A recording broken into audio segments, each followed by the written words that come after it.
to talk to us about the Montgomery County Public Schools Capital Improvements Program. Good evening, Mayor and Council.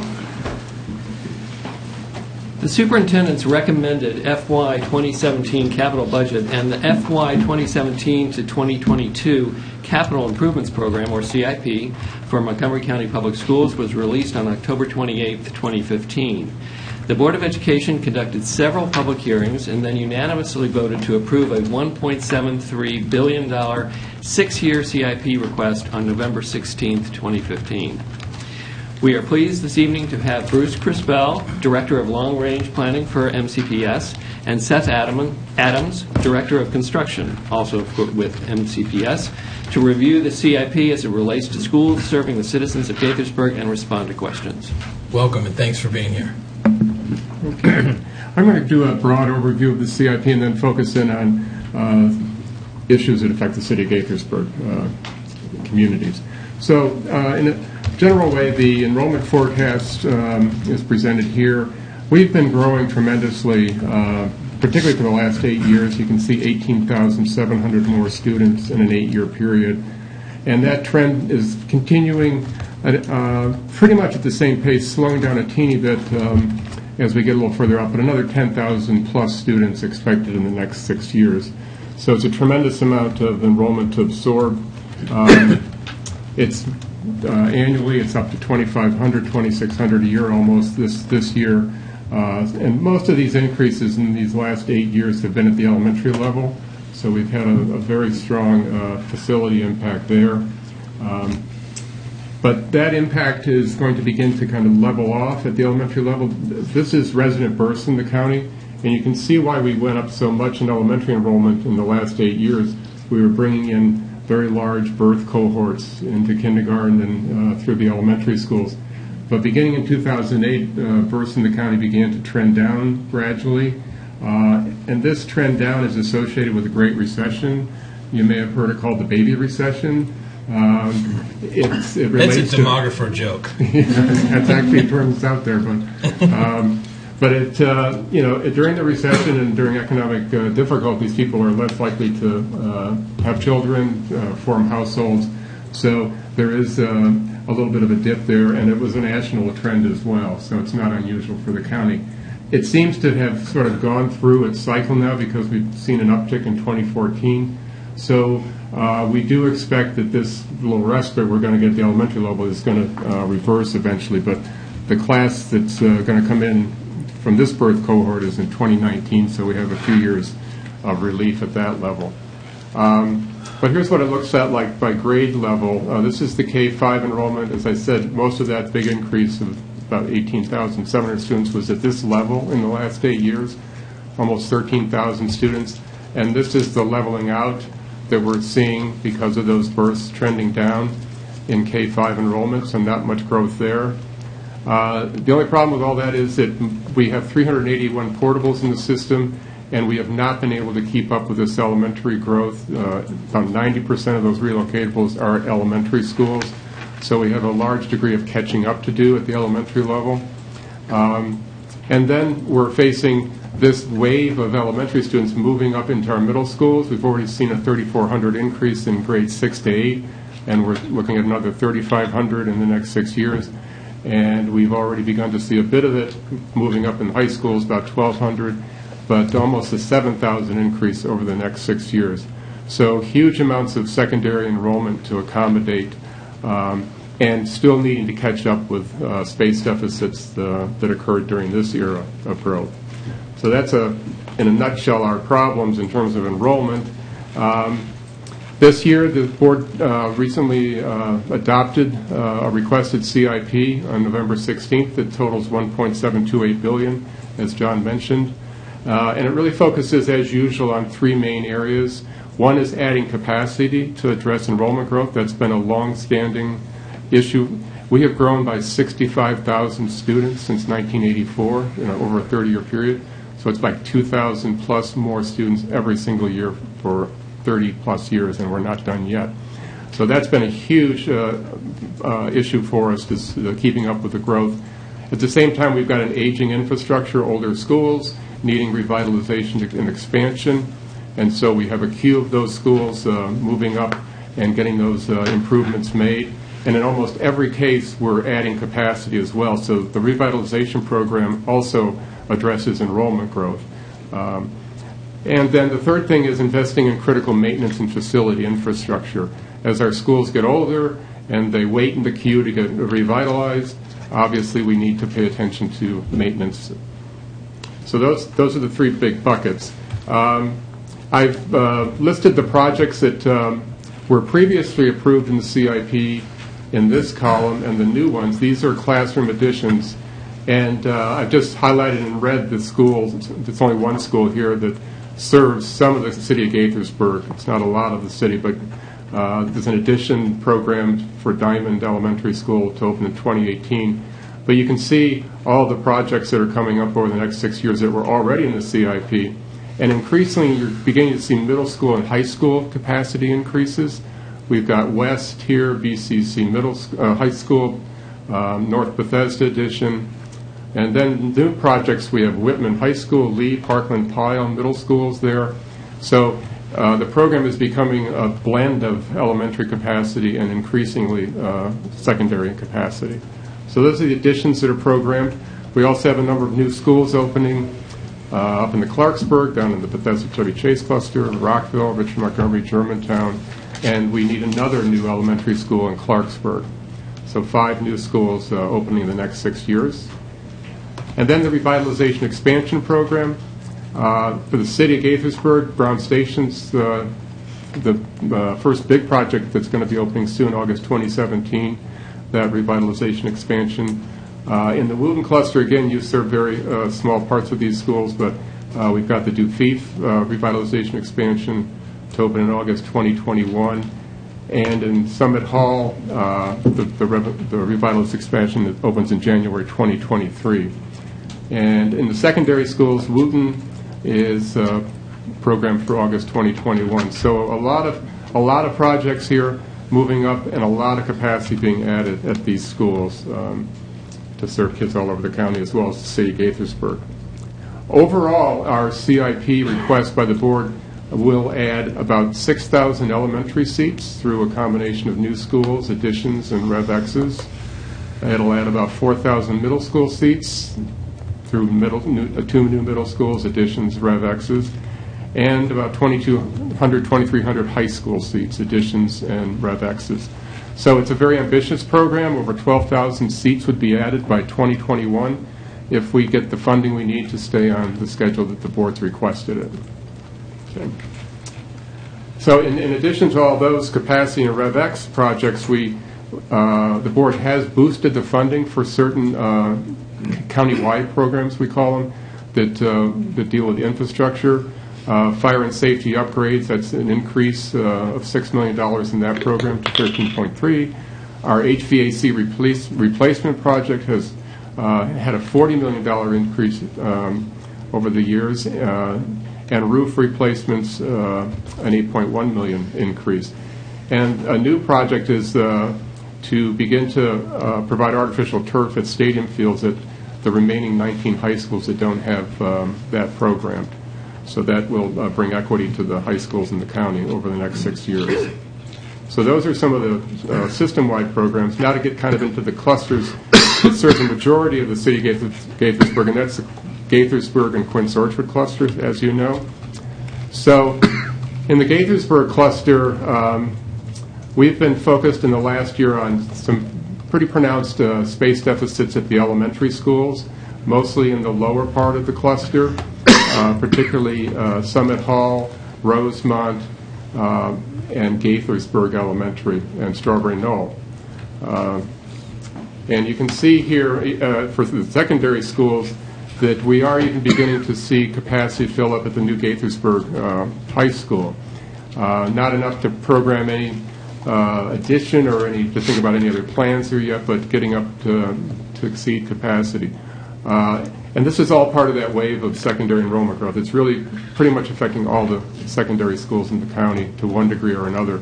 Forest Oak's going to be reaching and slightly exceeding capacity, and so is Gaithersburg Middle.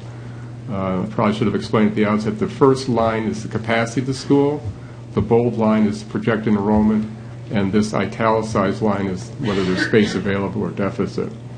So nothing real pronounced here yet at the secondary level. So our real focus in the last year has been these elementary schools. And you can see the Gaithersburg Elementary is pushing 900, even 1,000 by 2018 with a capacity of 771. That's a school that obviously that over-enrollment needs to be addressed. It stays at about 200 over capacity. Meanwhile, Goshen is not seeing growth. It's actually trending down, so the school's staying within capacity. Same with Laytonsville, not a facility problem there. Rosemont, which is receiving the Crown development, and as that builds out, the numbers go up pretty precipitously to 250 deficit. Strawberry Knoll is over capacity and is more or less flat, but stays over capacity by almost 150. Summit Hall also staying over capacity by about 200. And then Washington Grove, which has some capacity now, begins to run out of capacity because that's the school that's primarily receiving the Shady Grove sector plan development. So we have some real challenges here, some of which have to do with new master plan development like Washington Grove, and others like Rosemont, to a big, large community that's under construction now, beginning to really show its impact on that school.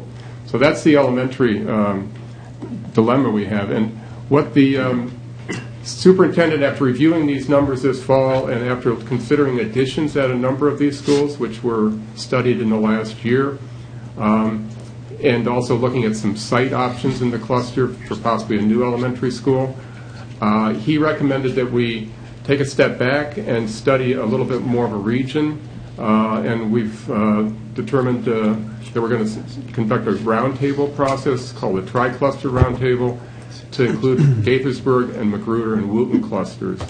And the reason those three clusters are put together is because we have these big deficits in the Gaithersburg cluster, but we have space available and relatively small schools that might be able to be added onto in these two adjacent clusters. That's not true with other clusters surrounding the Gaithersburg cluster, especially not in this vicinity down here where the biggest deficits are near the city of Gaithersburg boundaries.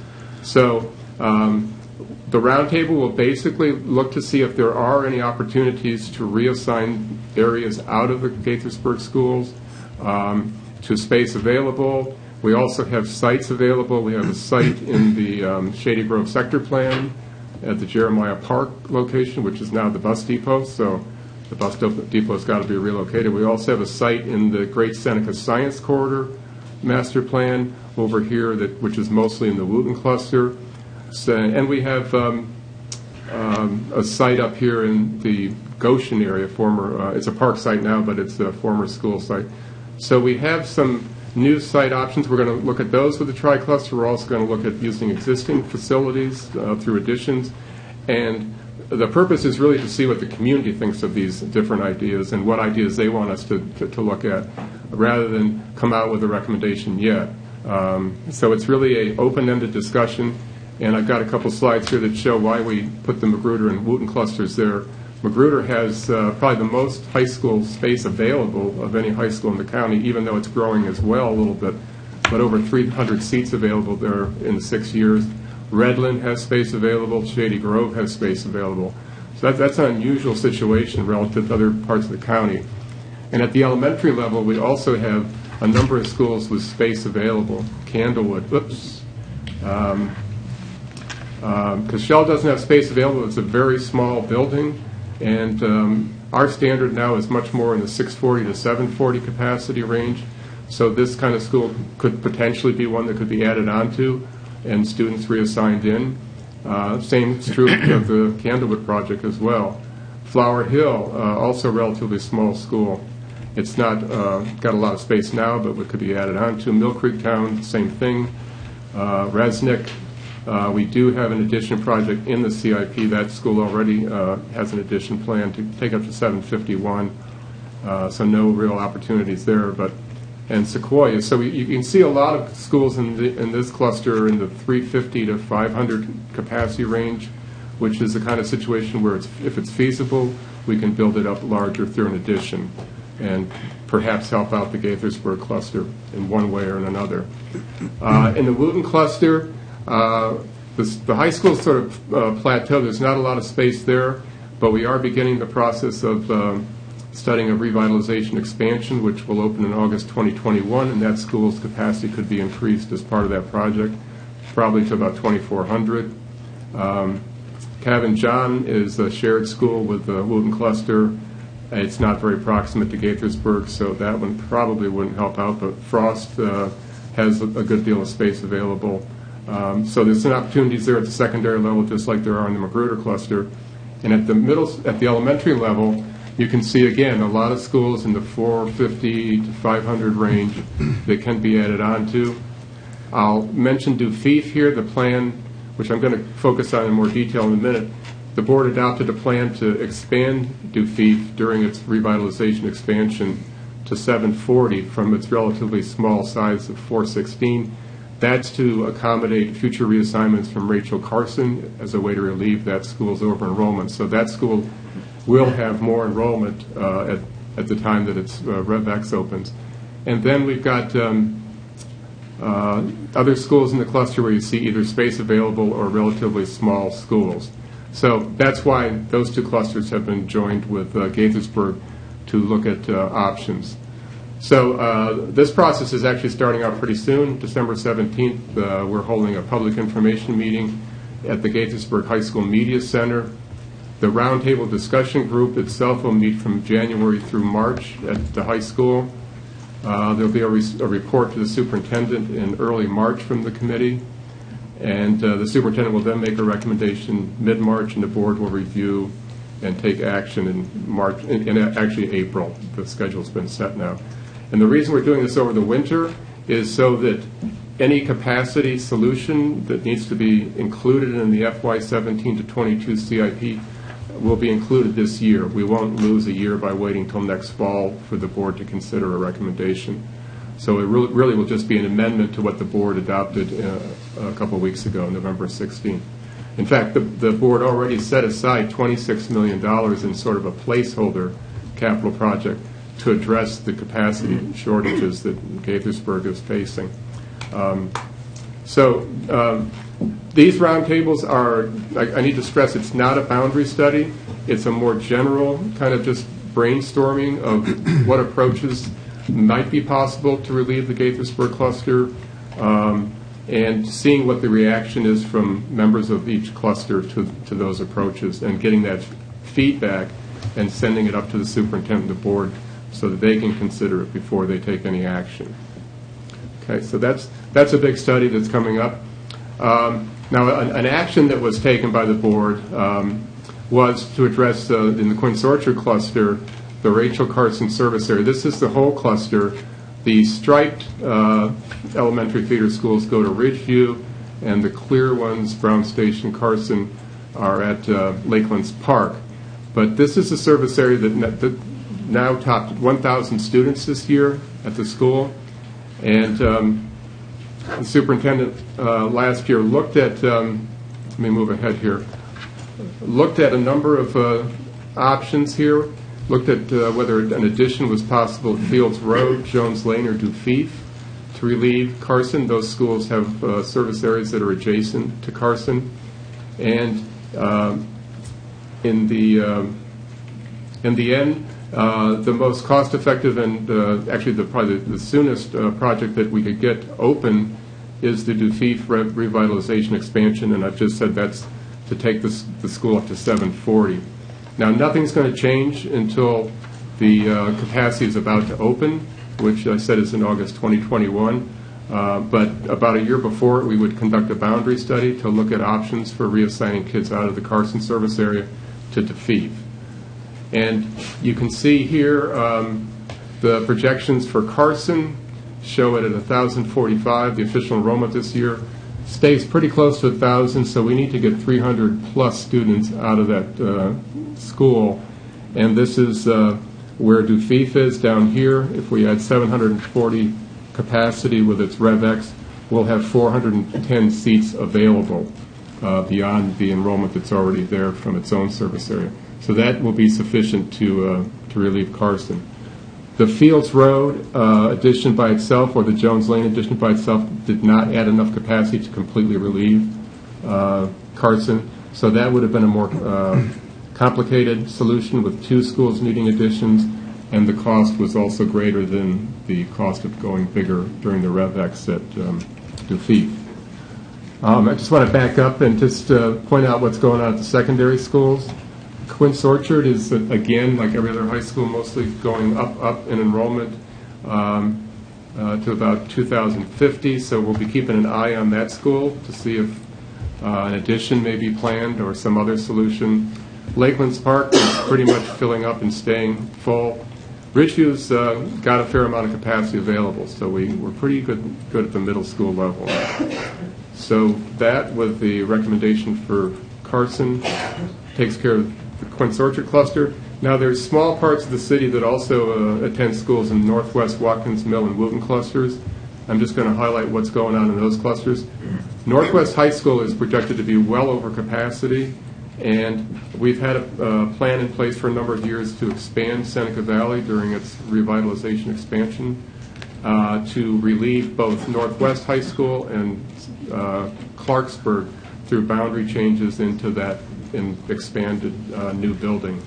So that'll happen in August 2019. So that'll take care of space deficits at Northwest and Clarksburg, as well as provide a modern facility at Seneca Valley. We also have a new elementary school set to open in the Northwest Cluster, number 8 it's called, and that's in August 2019. And in the Watkins Mill Cluster, there's no CIP projects at this time. We are monitoring a master plan for Montgomery Village that the county's working on, and we're making sure they're aware of our possible site needs as that plan moves along. And in the Wooten Cluster, I already said they're part of the tri-cluster discussion group. The revitalization expansion of Wooten is coming along to complete in August 2021. We have Cold Spring and Dufif also on that same schedule for revitalization expansion. And I think that's it. Thank you, Bruce. Questions? No, go ahead. Were you going to say something? No, I said any questions. Okay, I was going to mention for the people in the audience here that Bruce has agreed, even though this is not a public hearing, he's agreed to wait. Our next agenda item is public comments. If someone wants to ask a question about this, Bruce will stay and try to answer for you. That's right. I have a few questions, and I really appreciate your presentation, Seth. Thank you for being here, too.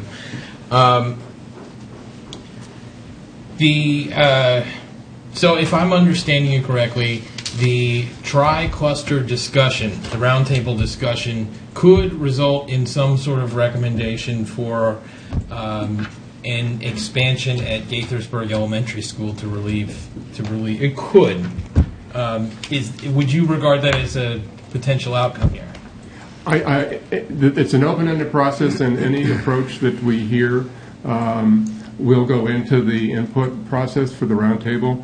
I can't say for sure whether it would result in a recommendation from the superintendent, but the whole purpose of the roundtable is to just get everything out on the table that people are interested in as a solution to the issues. Who will comprise the roundtable discussion group? Okay, we'll have, I've been working with the cluster coordinators for the 3 clusters, and they're pulling together 5 representatives per cluster. We're also reaching out to I think it's called the Latino Student Advocacy Group, the African American Student Advocacy Group. These are 2 groups that have been sort of chartered by the school system. They've become partners in representing those communities in different groups. So we're going to probably see if they would like to name a representative, and the NAACP also. We're working with them. So excuse me. We're reaching out to the PTA structure, which we traditionally have done, but also to the diversity community to make sure we get that kind of representation. Okay. I see that we have in the CIP planned relief for both Summit Hall and Rachel Carson, but it's down the line, and I know Carson's a little sooner Right.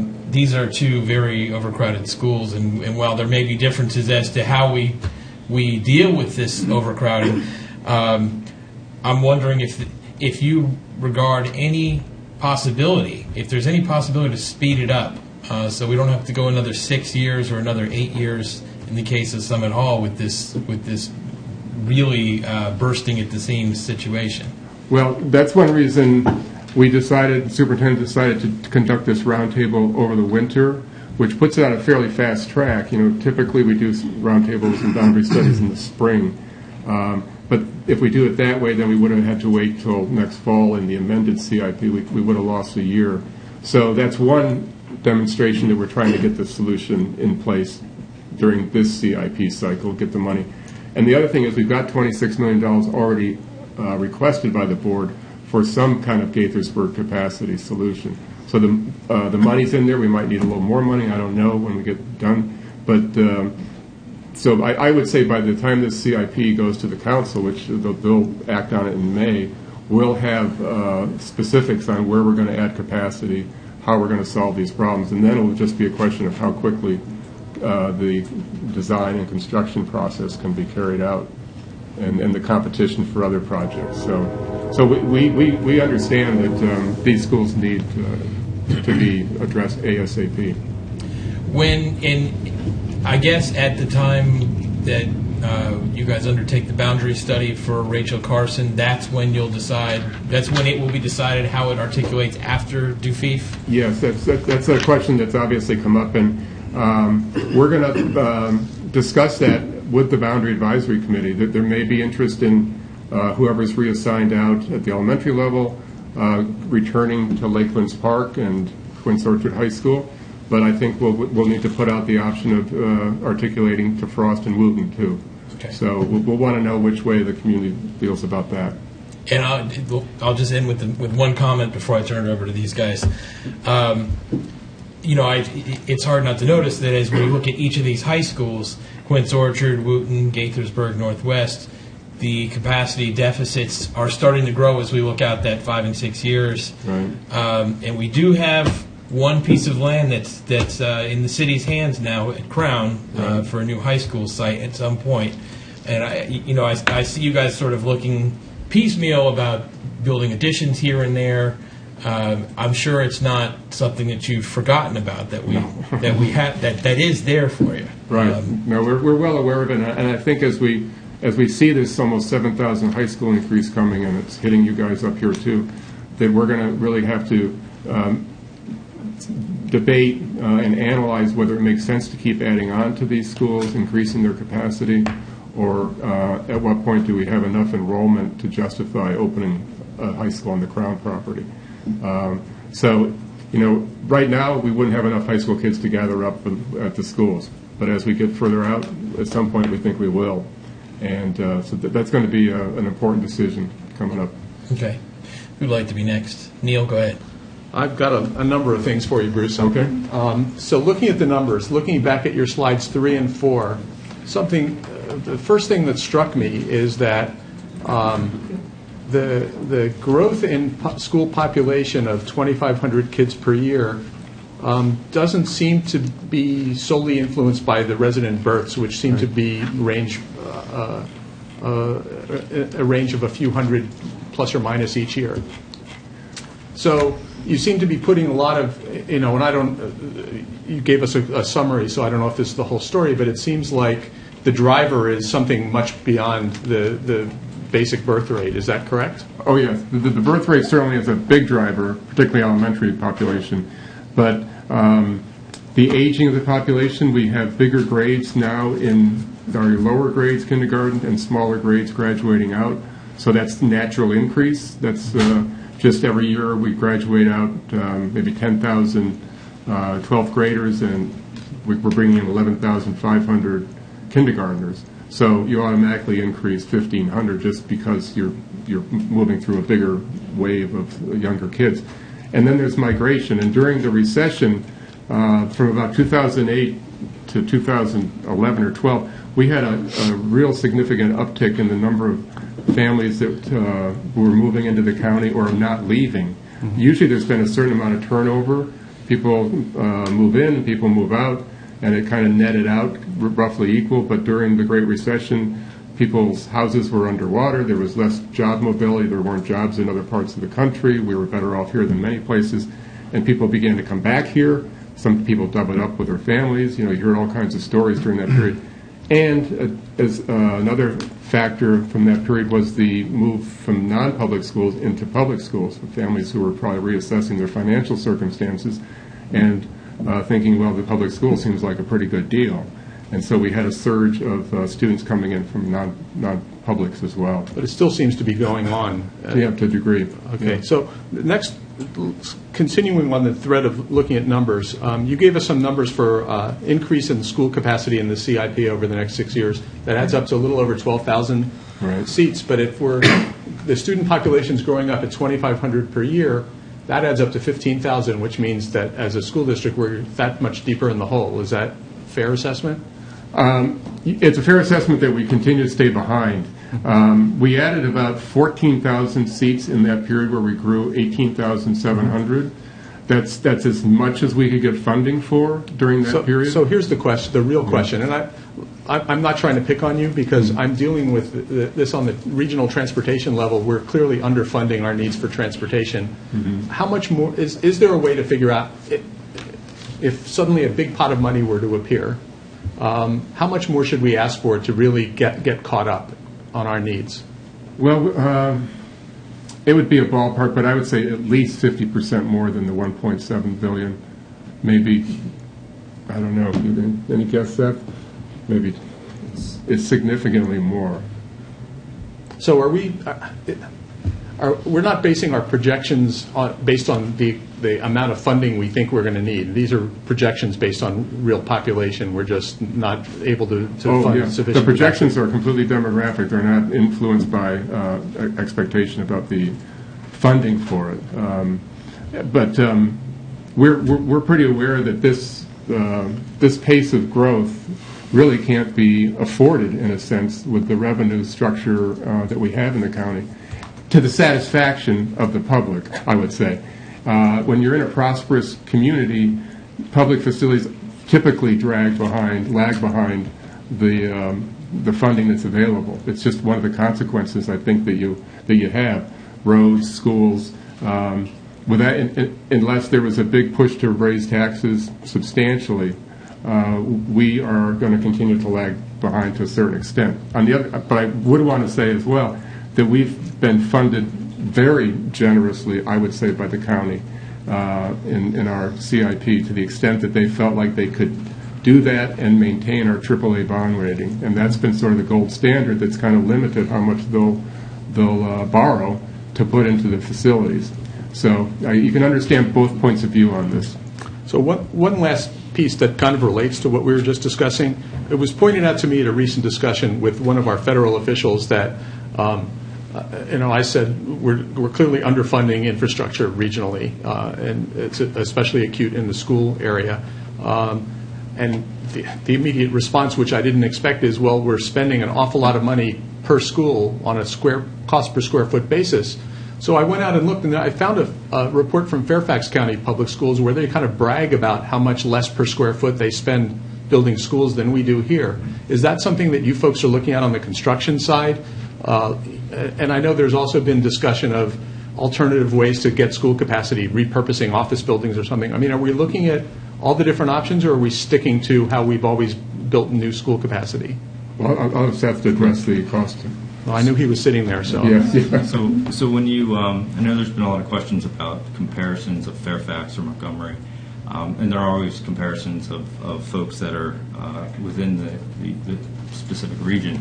One thing I can say is that the comparisons of folks within the state of Maryland, or even the specific comparison between Montgomery and Fairfax, isn't necessarily an apples to apples when you're comparing projects. But what I can say is that we do have many partners that work within the area, and Montgomery County is very competitive. Our cost per square foot numbers are very competitive within the Mid-Atlantic area from a scope of work standpoint. So when you look at dollars per square foot, the scope of work that's involved is absolutely an important factor in those numbers.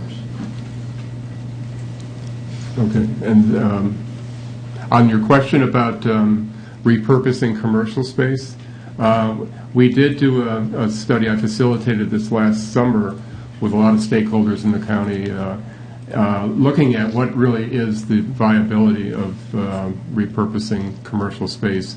And there are some situations where it makes a lot of sense. There's a school in Fairfax, Bailey's Elementary School, that did it. But I'd say the bottom line finding was it's very situational. You've got to have the right building and the right need to kind of come together. A lot of the Class A buildings in the county are very expensive, more expensive than building our own schools on sites or at closed schools and just upgrading them. So, but we are looking at different ways of doing business. Another thing that we're looking at is smaller sites in the down county and more urbanized areas. We're probably going to be squeezed to reduce our footprint, and that's challenging too. We're building more multi-story schools, and so yeah, we know we've got to be innovative and look at all our options with this kind of growth. All right. Thank you. Bruce, let me follow up on that, because when I do the math, it comes out to be $150,000 per seat. That seems to me, I'm in the construction business, it seems to be relatively high. I mean, there's got to be some efficiencies built in, or is that all raw construction costs, or is that other elements? Well, the $1.78 billion, if that's what you're using as to divide these seats by. I'm just doing some quick numbers here. So about a third of that budget is for systemics, not capacity. Just about a third is for HVAC, roof replacements, things that maintain the buildings in good condition. So if you'd have to take that chunk out and then divide it by that. I don't know the per student cost. Do you have any figures on that? I mean, it's really it is a difficult response when folks ask what's the cost per square foot across the county, or what's the cost per square foot, or cost per student.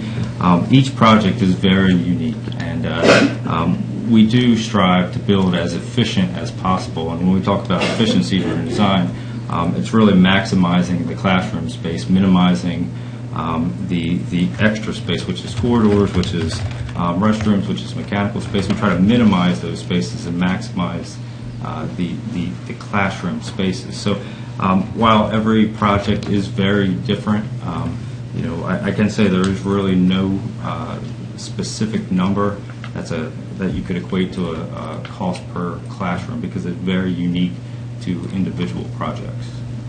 Because, if you boil it down, if you build a school for, just take a number, $100 a square foot, commercial construction, I mean, it's only $10,000 per student, or it's 100 square foot per student.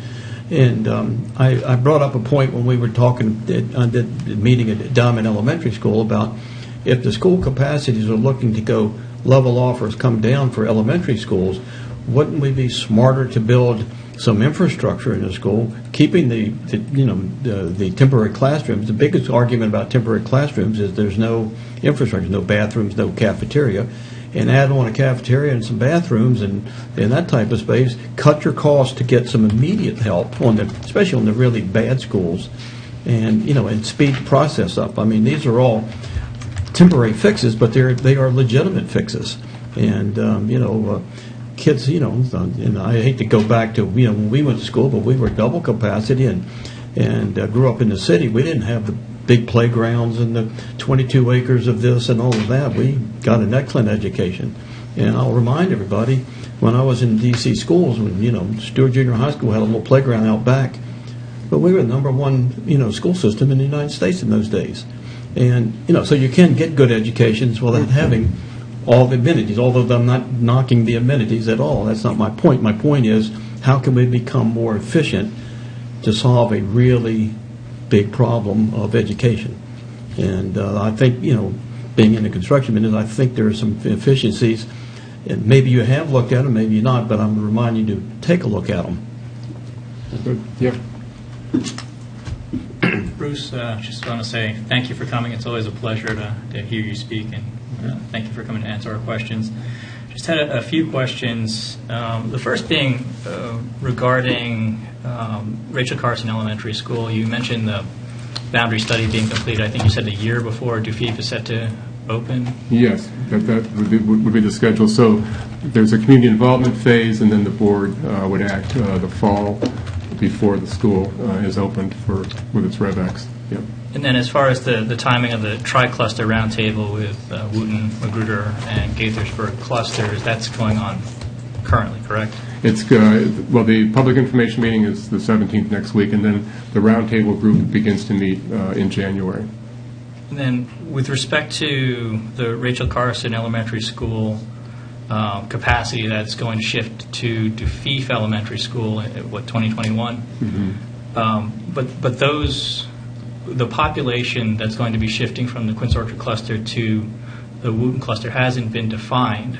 So I'm wondering if there's any consideration, because there is going to be impact to at least some of the residences in the Quince Orchard cluster, whether or not Rachel Carson would be considered as part of the tri-cluster roundtable, simply because we don't know yet where the boundaries are going to be, who's going to be impacted, and the roundtable is occurring now, but you're not going to define the populations that are going to be shifting clusters until 2021. Right. The board did talk about including Quince Orchard and even other clusters around it, but in the end they only authorized the tri-cluster. And one of the reasons for that was the Quince Orchard cluster doesn't have the kind of space available in small schools that the Wooten and Magruder clusters have to offer.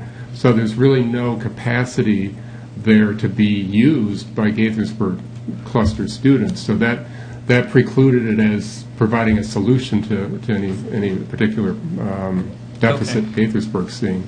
Bruce, I'm trying to ask, not regarding the Quince Orchard cluster and whether they'd be considered in the roundtable, but because there are certain populations currently in the Quince Orchard cluster that are going to shift clusters to the Wooten cluster, right. I would think it would make sense to consider them in the roundtable currently. I see what you mean. Yeah. Well, yeah, the roundtable is going to be well aware that we're expanding DUFIF to 740, and we're going to fill that space up with reassignments from Carson. So there won't be any discussion of whether DUFIF can help out anybody else. Mm-hmm. You know, that's just part of the adopted actions. In that sense, we will certainly keep that in mind during the tri-cluster study. Okay. What about inviting, you mentioned the MCC PTA folks, the NAACP, various organizations. Right.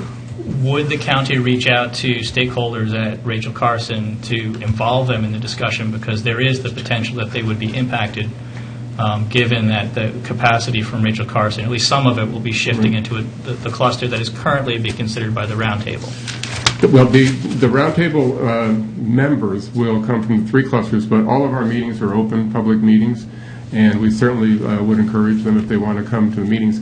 The way we work that kind of involvement is at the close of the roundtable discussion, we open the floor for observers to ask questions, to put forward suggestions, whatever.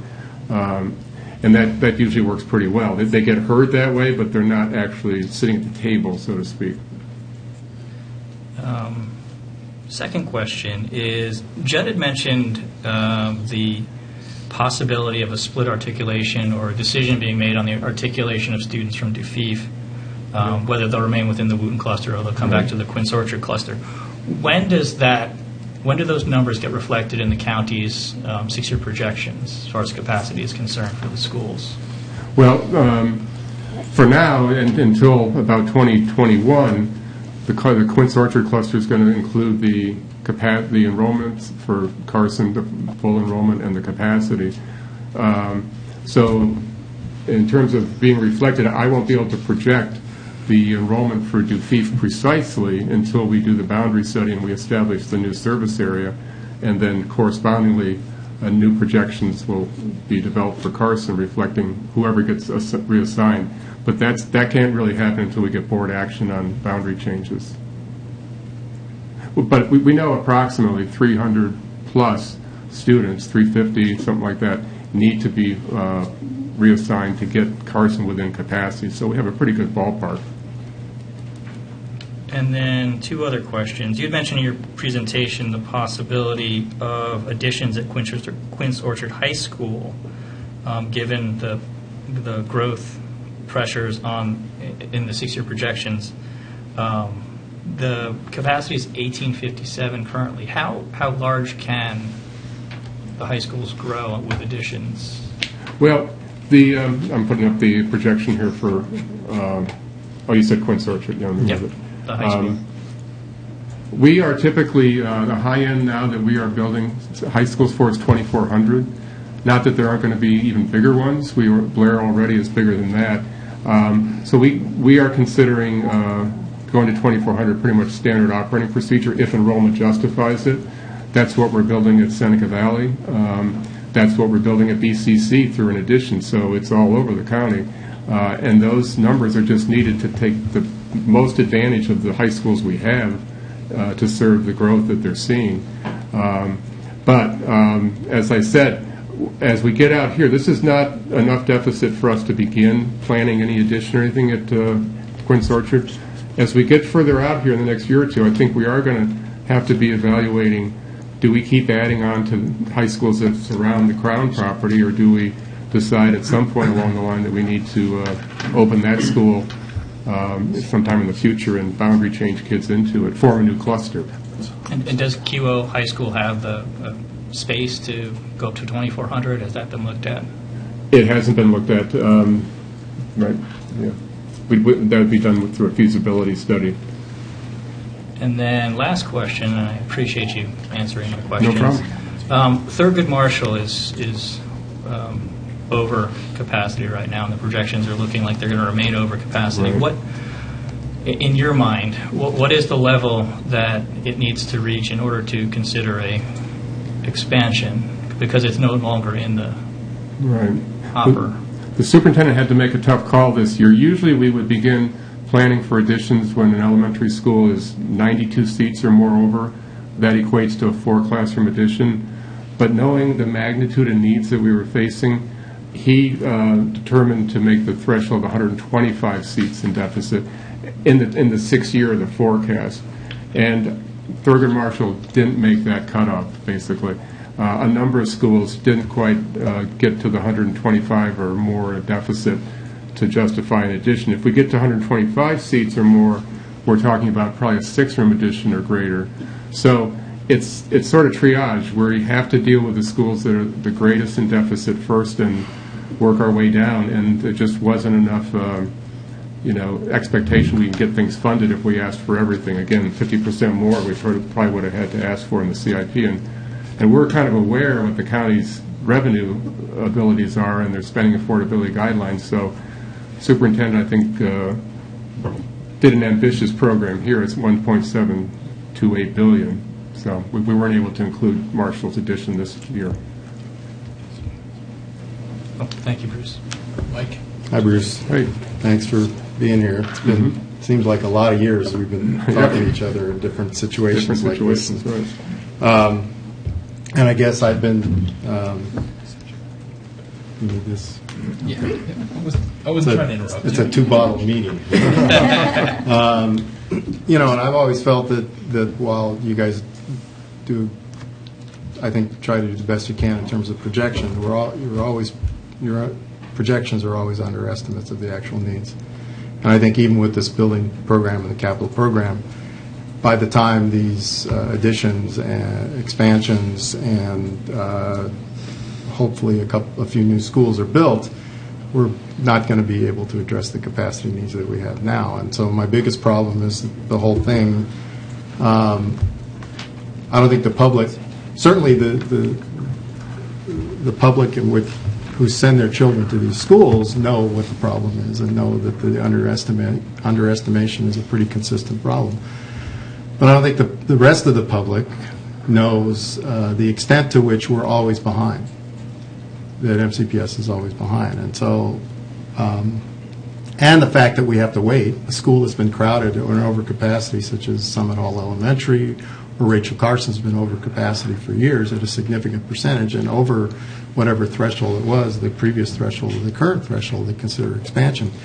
And we're still looking at 8 years before that particular capacity issue is going to be addressed when we go to 2015 to 2021 or 2023 for some at all. I don't think that we're actually approaching the point where the needs are really communicated effectively to either to the levels of government that need to fund the schools and need to find a way to, and whether that's statewide, countywide, or at the municipal level. I think the municipals are clearly much more aware of the acuteness of the problem and the severity of the problem. But until we actually start to explain, that MCPS starts to explain what the real need, what the actual need is, and what the projected need is, rather than making projections on capacity based on the money we think we can get, I think we're always going to be behind. So I don't really have anything specific to ask. I think Neil basically laid out some of those numbers, and I think Robert's asked some very good questions about at least one particular school community. But I think it's important to remember that Marshall's been overcapacity for a while, and we have 4 schools in the Gaithersburg cluster that have been pushing it for a long time. And we even have schools in the Quince Orchard cluster, which was actually expanded a few years ago and now is overcapacity again. And there doesn't seem to be an opportunity to address those particular issues. I'm glad to see that we're finally building Brown Station. I'm glad to see that we're going to be able to do an expansion at Diamond. But I don't see our MCPS's program actually addressing what the projected need's going to be. And we've had the argument before about how you count and the fact that you say that our estimates or your estimates are only off by a few percentages, but when you get to schools of this size, the enrollments of this size, a few percentages usually amount to a couple of classrooms. So I think MCPS needs to actually explain what the real need is going to be, what the actual capacity needs are going to be for MCPS and for the children that go to schools here. So that's just.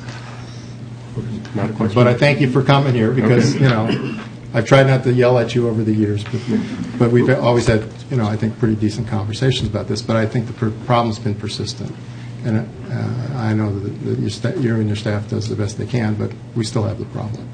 We do, and we do communicate the deficits to the county, and we're always pushing the state for more funding. But I think it's like I said at the beginning, there's a limit to the amount of revenue that's available that can be dedicated to schools. Ryan. In the interest of efficiency, I'll just say that my questions have already been asked by my colleagues tonight, so I appreciate your being here as well. I have many of the same concerns they do, but certainly also appreciate the hard work you all do. Thanks. Great. Okay, so our next agenda item is public comments. I'd like to ask anybody who'd like to speak on, please come up, Kathy, on the school, the MCPS CIP, while Bruce and Seth are still here. That'd be great. We ask that you keep do that part first, or if I have 3 topics, should I just do this one, or should I do all 3? Well, can you fit all 3 in I'll 3 try. minutes? Yes. I'll try. Okay. Okay. All right. So you know the rules. 3 minutes, and state your name and address for the record, and go ahead. Kathy Druscula, 16 Walker Avenue. Haven't been here for a while. I mean, here. First of all, I'd like to thank you for appointing me to let me continue to participate in the process for rebuilding the plaza at Summit and Diamond. That was topic 1. That was easy. Secondly, a more important reason for me to really have come to the meeting was that I want to join in the thanks and congratulations to Joe Cortola for his service to the city. I worked with him on HPAC and took advice from him from the Planning Commission and the HDC. And really, I just wanted to point out that I've never seen a person who was more willing to freely give creative, inventive advice to people constructing buildings in the city or remodeling them. And that he was always amazingly able to listen to what the applicants' needs were and educate them on their options, show them alternatives, the whole time without being condescending or denying that their concerns were real. And that whole process over years has resulted in much more better building in the city of Gaithersburg. And so I do think, where Gaithersburg's losing a treasure, but I'm glad he's getting to go and take care of our national treasures. And also just, I also have a lot of respect for the fact that he was willing to do whatever he needed to do when his father needed him, to an extent that a lot of us might not do. So Joe's a great person and given a great deal to the city, for which we should all thank. So, and for now onto the schools. I know your job, Mr. Crispell, is capacity and analyzing that, and I know if I were in your position, a seat here, a seat there, you need any seat, you'd be happy to take any seat you can find for a student. But MCPS's job is providing education, not just a place to sit. And I really think when looking at the Gaithersburg cluster and this tri-cluster study, that it's really important to remember that for Title I students, a seat here and a seat there are not interchangeable. That if you are in a seat in a school where your parents can walk to school to come to the conference or a PTA event or the book fair if you're lucky enough to have one at your school, that's different than if your bus ride prevents all that from happening. In fact, I know there's been a long history at Gaithersburg Elementary anyhow of staff running out and knocking on the apartment doors of kids that weren't in school and bringing them to school. That's not going to happen if they ride a bus. They're going to lose school days. And if the MCPS is really serious about closing the achievement gap, they really need to take that into consideration when looking at how to solve these enrollment issues. Thank you. On time and under budget. Yes. Well done. Go. Bruce, did you want to speak to that, or shall we go on? Well, I've heard that very valid point during the Gaithersburg cluster testimony about the services that are available at the schools and the importance of allowing kids to be at those schools. So I'm sure that'll come up in the roundtable. Right. Do we have anyone else? Yes, come on, Joe. Joe Allen, 641B Main Street, and thanks again to Bruce for coming out. We've had several conversations over the past year, and always very thoughtful, has a challenging job, and yet for the past year I do sense that the system is broken in some way. A lot of logical arguments to try to embrace a lot of different types of solutions working across the city in a mid-county solution. And I say purposely mid-county because I look at that list and I see a lot down-county, I see a lot up-county where development has been allowed to go forward. I think Mike, over the years, has said the right thing. We can't get ahead of our development, and yet at the same time, where we're putting our bets and where we're placing our development dollars along with infrastructure dollars is up county and down county. But mid county, we don't have a comprehensive solution. And I don't think the tri-cluster roundtable is going to do it. It's going to shift it either to Rockville or to Woodin. Clusters that are underpopulated today, I'm not sure that we want to be adding capacity in a place where we really don't need it. We have schools that are operationally, even in comments by the school system, not performing well. They have 300 students. They can't actually have enough capacity, and so we're going to move a bunch of students over to these smaller schools, far or close, depending on someone's perspective. But right now I have a 20-minute walk to my school. Dufeef would be a 40-minute walk to my school.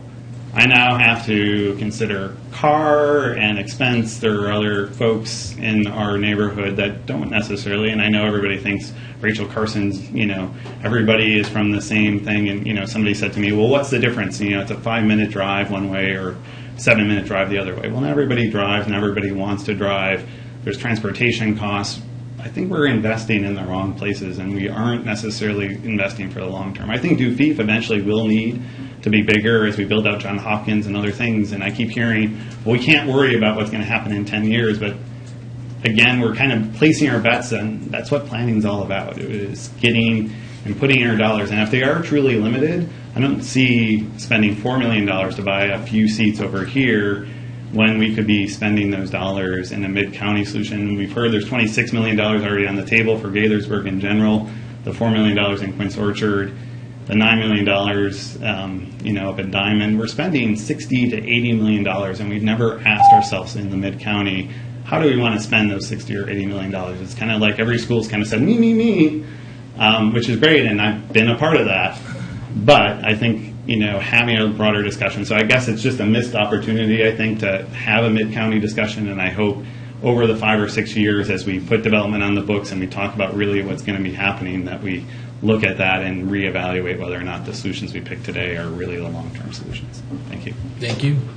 Judd, could I just point out that I stood there next to you when you testified before the Board of Education at the CIP hearing, and that's exactly what I believe the city was advocating for, is this a mid-county solution, a solution that considers all of our clusters, because I'm not going to, maybe I'll paraphrase you, but the